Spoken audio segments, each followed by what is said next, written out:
Let's get it. Yes, sir.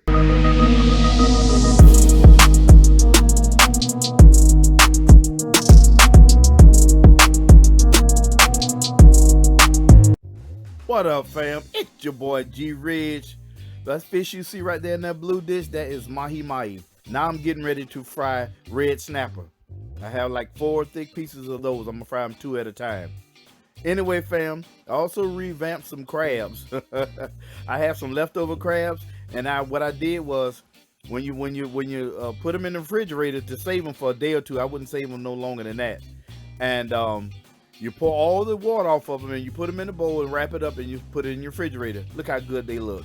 Shrimps and all, smoked neck bones, potatoes, corn, sausage, everything is in there. You name it, all the way to the bottom. Anyway, fam, I saved it, and I'm going to show you what I put in there later on, okay?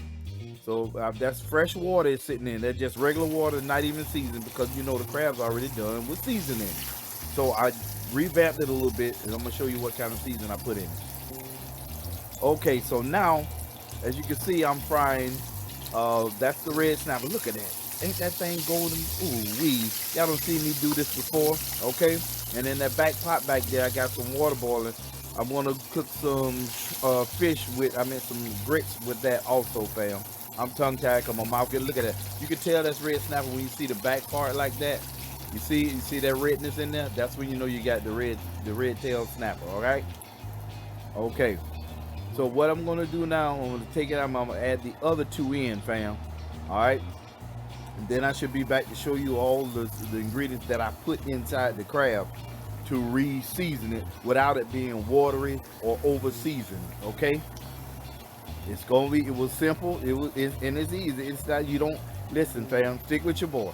You don't have to be throwing away everything, you know, because, sometimes times hard for some people out there. That's the pot with the water in it for the grits. It's hard out there, and you can save some stuff for leftover. Look at everything. Look at that. Everything still looks fresh because the way I do it. I pour the water off of it and wrap it up and put it in a good spot in the refrigerator. Now, as it starts to boil, I'm gonna turn it on off. Soon as it started to boil, I turned it off because remember, it's already done. That's what I put in there. I put like a tablespoon of onion powder and garlic powder. I put 1 whole stick of butter. I put some Cajun seasoning in there and some Old Bay. Yes, sir. Revamp that thing. Taste your water. You see that? You see the back of the fish? You see how red that is? That's when you know you got the red snapper, okay? Red snapper does not have a fishy taste to it. That's what makes it great. You see how thick and juicy that is? Yes, sir. Whatever you season red snapper with, that's what it's going to taste like. I made my own batter. I'm going to put my own, the recipe to my batter inside the description area. Yes, sir. Look at that. Now that's baby. I'm going to make that's baby plate right there. She just wants some fish with 2 pieces of light bread. So I'm going to take that over to her and let her tell you what she like about it, okay? Look at that. You can tell, look, everything looks still intact. Nothing is mushy.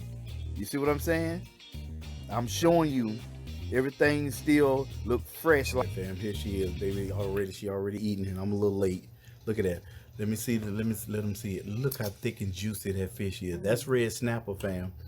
Now, whatever you put on red snapper, whatever season you put on, that's what it's gonna taste like. The meat is thick and it's juicy. And since that's in the fillet style, there's no bone in it, so she can just enjoy it.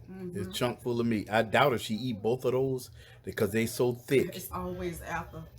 Yep. Later on. She can see. You hear it. She said she can hold it for later on. Listen, fam. This just was a little quickie. I call this a revamp. This revamped seafood boil Monday, and that's what we wanted to do. So I told y'all why I'll save my crabs. How I save my crabs by draining the water, the juice off of it, and put it in the refrigerator, and you can hold them for up to like 3 days. They won't spoil or anything. And then put them in the pot with some fresh water and go from there. How it tastes, Boochie? Excellent. I made my own batter, fam, like I said. I'll put the recipe for the batter in the description area, fam. Love y'all to life. G Rich out. Happy Monday, everybody. In my mouth. In your mouth.